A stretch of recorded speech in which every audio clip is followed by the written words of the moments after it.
श्री गणेशाय नमः.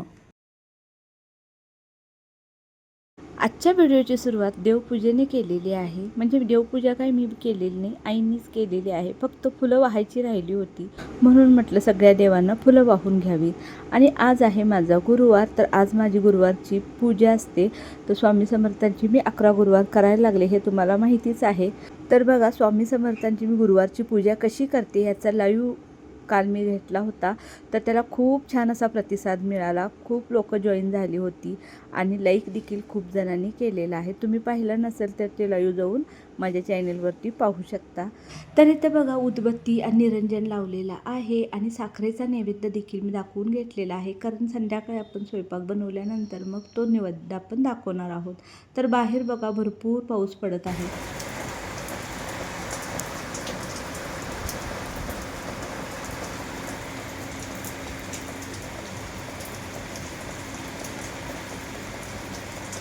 हॅलो, हाय, नमस्कार, श्री स्वामी समर्थ सगळ्यांना.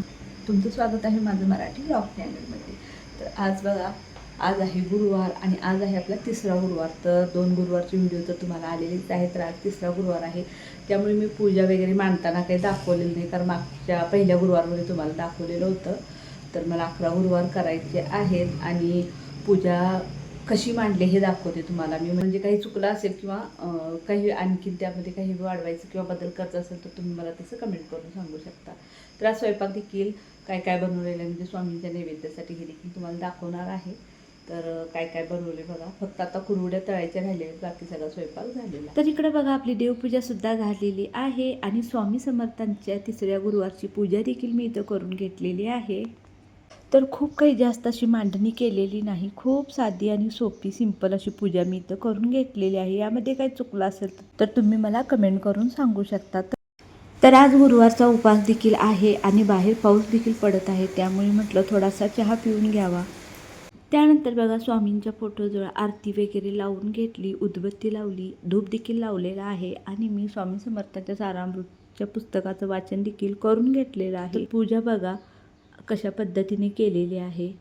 तर मला जशी म्हणजे माहिती आहे त्या पद्धतीने मी पूजा करत असते. तर पूजा करतेला काही मी व्हिडिओ बनवला नाही, कारण त्याचं लाईव्ह चालू होतं आणि लाईव्हला खूप छान असा प्रतिसाद आलेला आहे. तर तुम्ही लाईव्ह जाऊन पाहू शकता माझ्या चॅनेलवरती.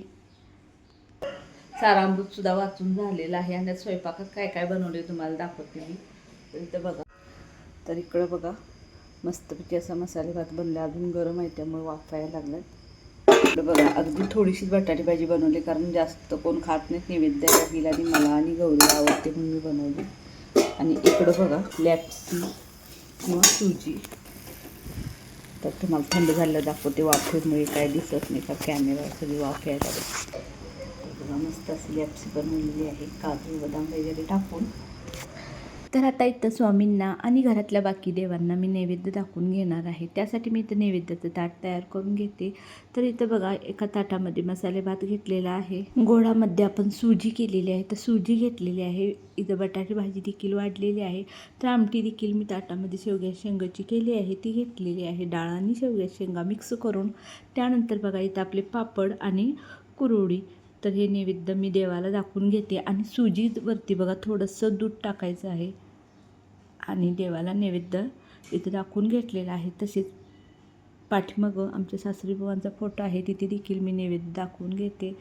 त्यानंतर इथं बघा, घरातल्या सगळ्यांना देखील जेवायला वाढलेलं आहे. मी सुद्धा जेवण केलं आणि रात्रीचं सगळं काम आवरल्यानंतर बघा, सकाळी 2 ब्लाऊज द्यायची होती अर्जंट. मग सकाळी उठून कटिंग करत बसलं तर मग घरातली कामं वगैरे सगळी राहतात आणि मग ब्लाऊज द्यायला सुद्धा वेळ होईल, म्हणून म्हटलं थोडंसं कट करून घ्यावं. तर रात्री कट करून ठेवलं तर सकाळी भरभर शिवायला थोडा कमी वेळ लागतो, म्हणून 2 ब्लाऊज इथं कट करून ठेवली. तर खूप काही मोठा व्हिडिओ बनवला नव्हता, छोटासाच व्हिडिओ बनवला होता. तर व्हिडिओ तुम्हाला कसा वाटला नक्की कमेंट करून सांगा आणि व्हिडिओ आवडला असेल तर लाईक, शेअर आणि सबस्क्राईब करायला विसरू नका. चला भेटूया पुढच्या व्हिडिओमध्ये. Bye bye.